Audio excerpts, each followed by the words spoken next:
que ha venido pasando en el país, también en la región, con el Estado Mayor Central de las FARC y estas noticias que se han generado en los últimos días. Vamos a saludar a esta hora en este espacio a Kyle Johnson. Él es cofundador e investigador de la Fundación Conflict Responses Corps y también ha trabajado en el International Crisis Group en Colombia. Muy buenos días, Kyle, y bienvenido a Marandúa.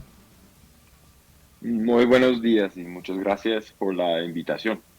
Pues Kyle, ustedes desde la fundación hacen un seguimiento detallado a todo lo que está pasando en el país con el Estado Mayor Central de las FARC, las disidencias y todos estos conflictos que tenemos en el día entre el gobierno y, bueno, en la sociedad. ¿Cómo ven ustedes esta situación, sobre todo teniendo en cuenta los últimos hechos? Cese bilateral suspendido en unos departamentos, unilateral suspendido en unos departamentos y este anuncio que hace las disidencias recientes de crear un nuevo bloque.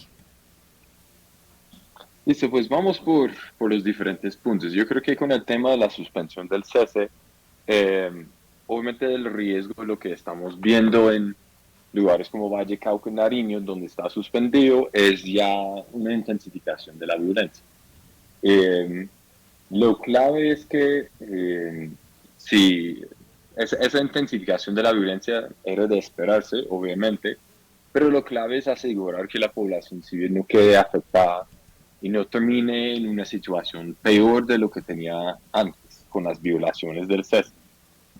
Pero lo que también nos preocupa es que vemos ya acciones violentas de distinto tipo en lugares donde en teoría el cese sigue vigente. Incluso operaciones militares y combates o enfrentamientos entre el Estado Mayor Central y la fuerza pública. En teoría, el cese solo está suspendido en Valle, Cauca y Nariño, pero en Huila, Caquetá y otras partes eh, hemos visto operaciones militares y acciones violentas que nos preocupan en el sentido que se puede romper, en el peor de los casos, se puede romper todo el cese. No creo que ocurra, no creo que se rompa todo el cese, pero igual no hay que aumentar ese riesgo. Y con el anuncio del nuevo bloque, creemos que eso hace parte de una estrategia del MC de simplemente demostrar fuerza. Eh, el, la, las demostraciones de fuerza tienen distintos fines. Uno es poder tener una mejor posición de negociar en la mesa. Sí. Eh, Puede ser también un desafío, como un reto al Estado, ya que el gobierno suspendió el cese. Y es simplemente mostrar que para ellos son fuertes y están creciendo. Eso tiene un montón de implicaciones políticas para la negociación, para la política de seguridad, para así es. Pero creo que como el anuncio ocurrió el otro día y todavía no tenemos muchos detalles de cómo ha sido la creación de este bloque, realmente para nosotros en Core es clave un poco no apresurarnos a llegar a conclusiones que no son hasta que no tengamos como la información que es sobre cómo fue creado este bloque, qué unidades hacen parte, Sí. dónde realmente va a operar y otros temas claves. El ministro de Defensa, Iván Velázquez, reconocía que este cese ha sido de cierta manera aprovechado por el Estado Mayor Central de las FARC para fortalecerse. ¿Ustedes cómo ven esa declaración, pero además si realmente ha servido este cese para que el Estado Mayor Central se fortalezca? Nosotros creemos que de hecho, el cese ha servido para que el Estado Mayor Central se fortalezca y al mismo tiempo para que no se fortalezca. Porque ese tipo de afirmaciones del ministro son muy generales y no es así en todas las zonas. Entonces, como nosotros lo vemos, es que en zonas donde el Estado Mayor Central, previo al cese, tenía un control único, hegemónico de ellos, nadie más, en esos lugares han podido fortalecerse. Pero en los lugares donde, por ejemplo, tenían disputas con otros grupos armados o fuertes peleas con la fuerza pública, no han podido fortalecerse. Eh, Entonces, y el otro tema es cómo se han fortalecido, en qué sentido. Entonces, en muchos lugares, como incluso Guaviare, Meta, Caquetá, también en cada tumbo, uno ve un fortalecimiento político muy fuerte, político en el sentido que ellos terminan siendo la autoridad. No que tengan como un fortalecimiento ideológico, pero que ellos son la autoridad, sí. En lo económico es difícil medir y en lo militar también un poco, algo de fortalecimiento. Eh, pero realmente lo que vemos es que han podido consolidar ese control territorial. Pero hay muchos lugares donde no lo han podido hacer, porque están peleando con otros grupos armados y en algunos lugares, incluso como en el Cauca, en Argelia, en Cauca, han perdido un poco de territorio. Sí. Entonces, el cese tiene una mezcla de resultados en términos de si el MC se ha fortalecido o no. Y la pregunta es, listo, si ha fortalecido, ¿en qué sentido se ha fortalecido? Claro, y en este caso, ustedes han emitido recientemente un informe donde analizan, Kyle, los diferentes aspectos, todo lo que tiene que ver con estas disidencias de las FARC y cómo se puede entender un poco. ¿Cómo podemos entender esa presencia y ese fortalecimiento que usted hace referencia, pero además esa presencia aquí en la región amazónica? Pues la región amazónica tiene una particularidad, digamos que en términos del Estado Mayor Central, o sea, la segunda Marquetalia no ha podido, aunque ha querido y ha hecho varios intentos, realmente no se ha podido instalar mucho en la zona amazónica. Sí, En algunos lugares de Guainía, pues sí, pero digamos enfocando en Neta, Guaviare, Caquetá, pues no son tan fuertes. Y la particularidad de esa zona para el MC, por ejemplo, es que ahí es donde nació. Y ahí es donde, y ese nacimiento es clave porque significa que varios de los líderes que ahora pues todos conocemos y que lideran, los máximos jefes que operan en estas zonas son personas que, digamos, siguieron derecho. O sea, nunca dejaron las armas. Y eso les da una ventaja eh, comparativa para poder instalarse y seguir operando la zona. sí. Pero esa ventaja tiene que complementarse de otras cosas. Entonces necesitan una base social de alguna forma. Necesitan una economía que permite, pues, por lo menos gastar en la guerra. Algunos dirían que quieren quedarse con la plata, pero eh, por lo menos tienen que poder pagar lo que es la guerra.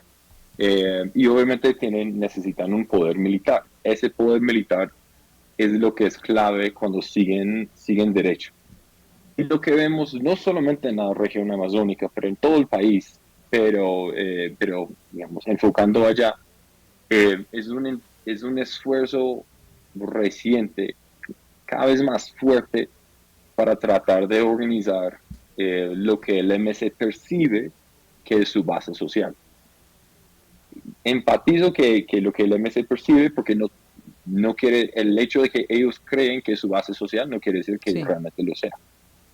Y Pero hay un esfuerzo importante por intentar hacer eso y eso es bastante nuevo. Pero, aunque ese esfuerzo es nuevo, esa dinámica viene de antes. Y es clave que esas personas como Calarcá, obviamente Iván Mordisco o Iván Lozada, como le llaman, el hecho que operaban en esas zonas cuando hacían parte de las FARC es clave para su seguimiento, no, seguimiento, no, su continuidad en la guerra.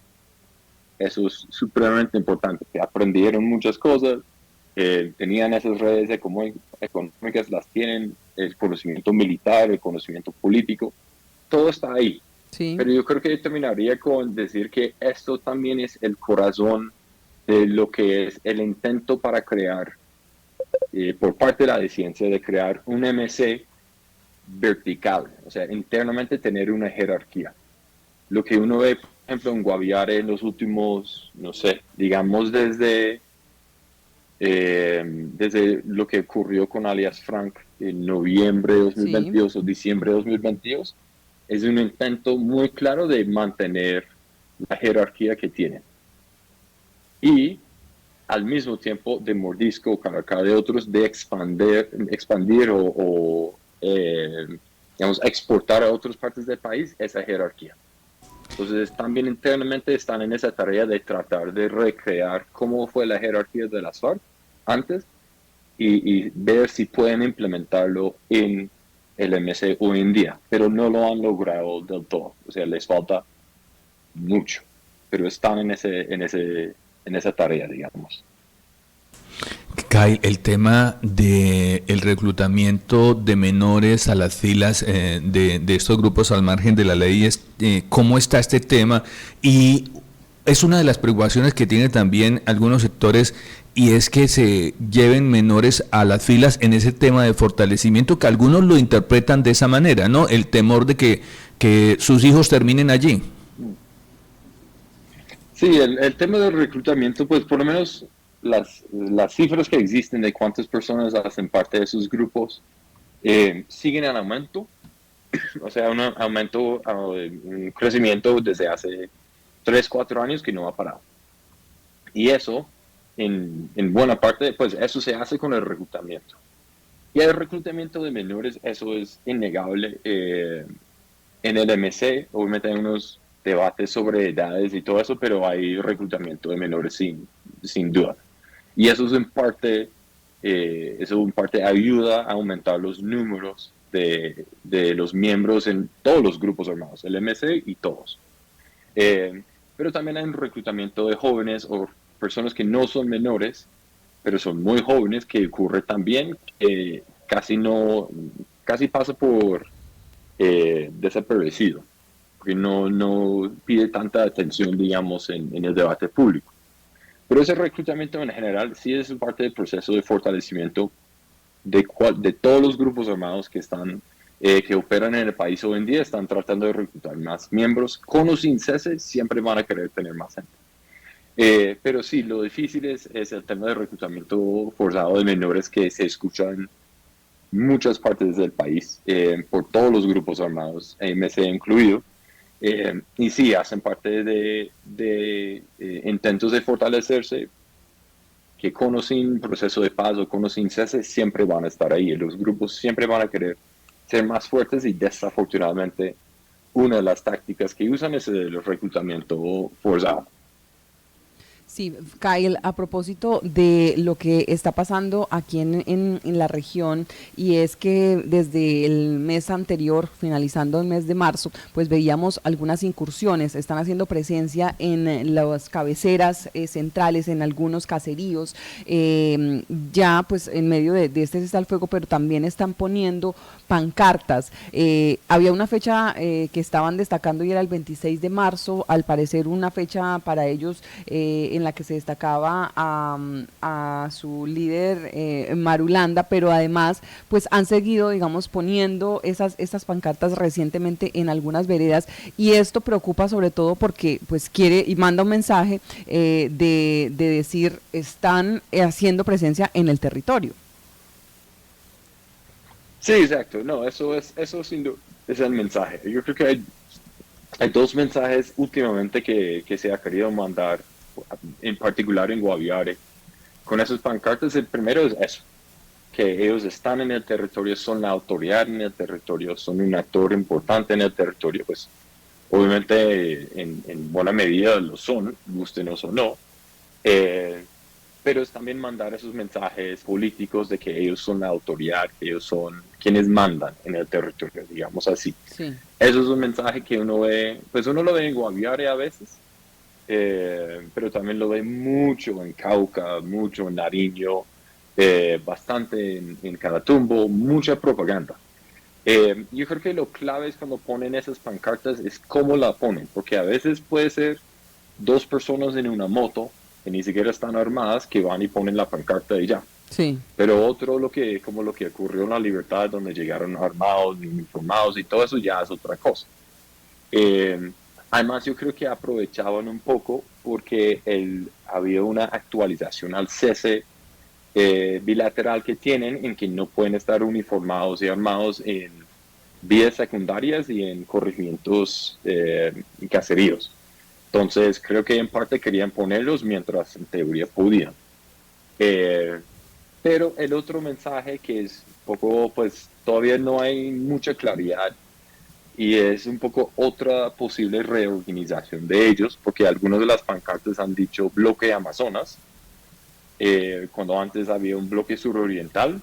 Creemos que es lo mismo, pero no estamos seguros. Y nombran el Frente 44, que hasta ahora no realmente no operaba como frente ni en Guaviare ni en Sur de Meta, como hacía antes con las FARC. Entonces yo creo que hacen un anuncio para mostrar fuerza y que son autoridad en el territorio, pero también para mostrar que también se han reorganizado en la zona. Aunque claridad, como digo, no tenemos mucho. ¿Qué claridad o qué información tienen ustedes sobre esa presión a las comunidades? Por ejemplo, aquí en la región amazónica, estaba viendo una de esas imágenes, habla del bloque Amazonas, del bloque todo este suroriental y lo que pasa, digamos, desde el sur del Meta, lo que pasa en Guaviare, lo que pasa en Caquetá, Putumayo y todos estos departamentos, los diferentes frentes y estructuras que hay, Kyle. ¿Cómo están o cómo han registrado ustedes esa presión en este año 2024 hacia las comunidades? No, pues la presión siempre está. Eso es un constante. Lo difícil es cuando cambia.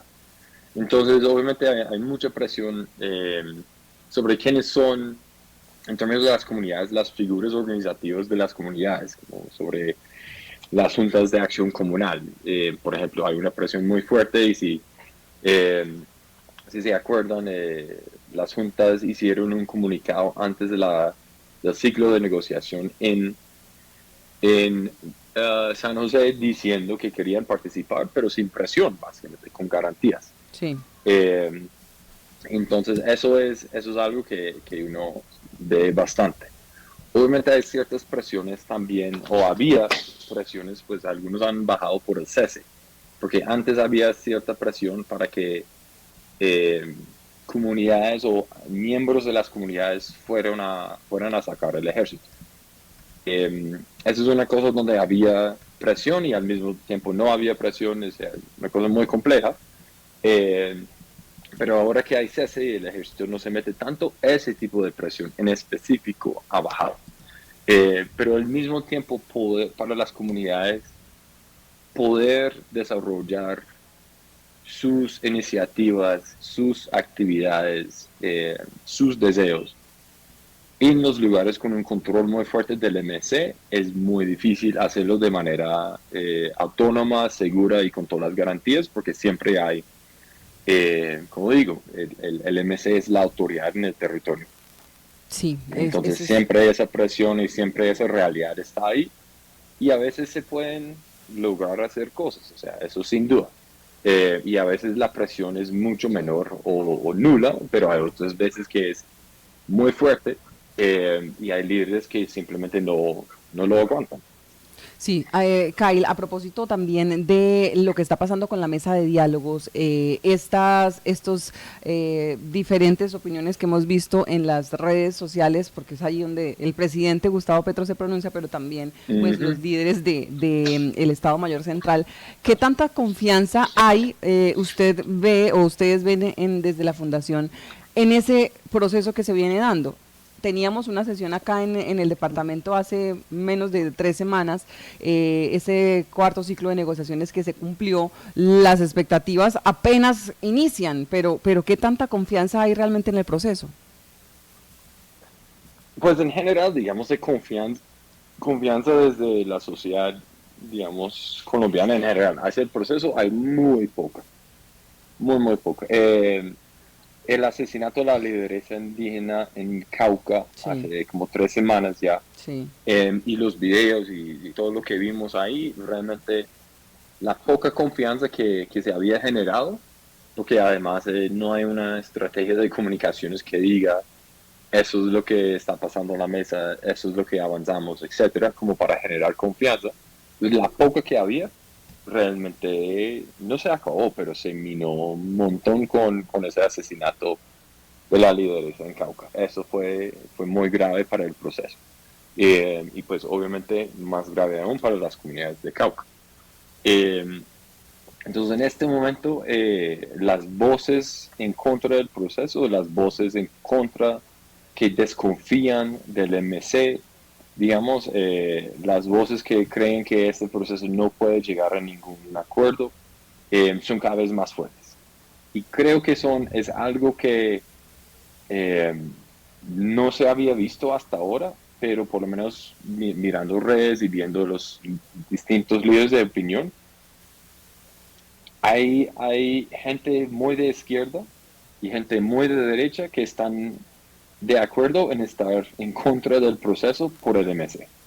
Sí. Eso no había pasado antes.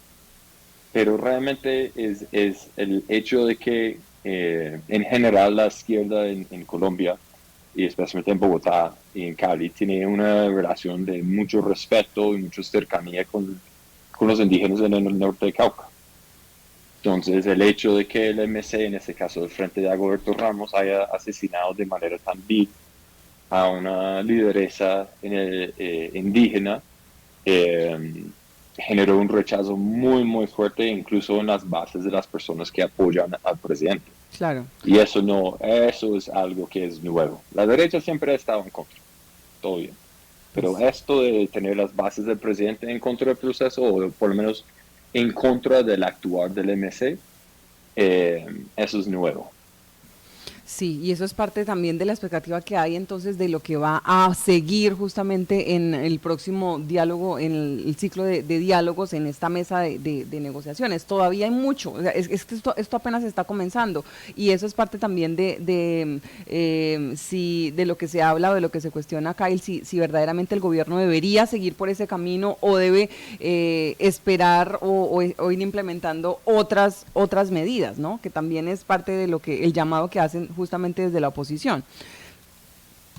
Sí, es supremamente difícil para el gobierno, porque uno básicamente, hoy en día, el debate gira alrededor de seguir negociando o no con el MC, y otro aspecto es seguir con cese con el MC o no. Entonces, si miramos el cese, si se acaba con el cese, que es la tentación o el argumento de muchos, hay ciertos riesgos, uno de una intensificación del conflicto, y cuando el conflicto se intensifica o se pone más fuerte, quienes pagan son la población civil. Sí. Entonces, claro, la tentación, o sea, mantener ese cese políticamente es muy difícil, muy, muy difícil, pero si el resultado de romperlo es que la población civil está peor, pues hay que pensarlo muy, muy bien. Creo que no necesariamente, o sea, creo que se puede romper el cese y manejarlo bien, pero políticamente no, esa discusión realmente no se puede dar ahorita. Y igual creo que siempre hay una tercera opción, que es mejorar el cese o mejorar el cumplimiento del cese. Yo creo que el cese puede seguir con mejor monitoreo y verificación de lo que pasa. Todavía, en el caso del MC, ese monitoreo y verificación se da, pero es muy débil y no es muy claro cómo las recomendaciones que se generan a raíz de las violaciones del cese terminan mejorando la aplicación del cese en el territorio. Creo que cerrar esa brecha es quizás mejor que simplemente preguntar, ¿acabamos el cese o no acabamos el cese? Y lo otro, que es acabar con la negociación o no, también es una pregunta que se está dando y nos genera un poco al mismo escenario. Yo creo que los que están en contra del proceso por ahora, lo que quieren es que haya presión militar sobre el MC para que, si vuelve a negociar, negocie de verdad, digamos. Ese es el argumento que ellos proponen. Hay unos temas también que complejizan el panorama, porque pues durante Duque hubo 4 años de una guerra poco efectiva, pero una guerra contra el MC, y se fortalecieron. Y desafortunadamente lo que tenemos de política de seguridad de Petro hoy en día es básicamente lo mismo que Duque. Entonces existe un escenario real donde se acaba la negociación, se empieza con la presión militar y es un boomerang que no termina funcionando. Sí, señor, pues estamos... Entonces, sí, dejo eso. Sí, no, es que este tema definitivamente vale la pena ampliarlo y analizarlo porque las implicaciones en territorio siempre son amplias y las expectativas pues son muchas, pero como usted lo dice, en este momento todo está en una incertidumbre y hay que ver cómo sigue avanzando sobre todo las acciones por parte de este grupo y de estas disidencias. Kyle, queremos agradecerle a usted este espacio y nos quedamos como siempre muy pendientes aquí en Marandúa de todo lo que vaya a pasar en este proceso. Pues no, muchas gracias por la invitación y un buen día para ustedes y todos los oyentes ahí en la región. Gracias, Kyle.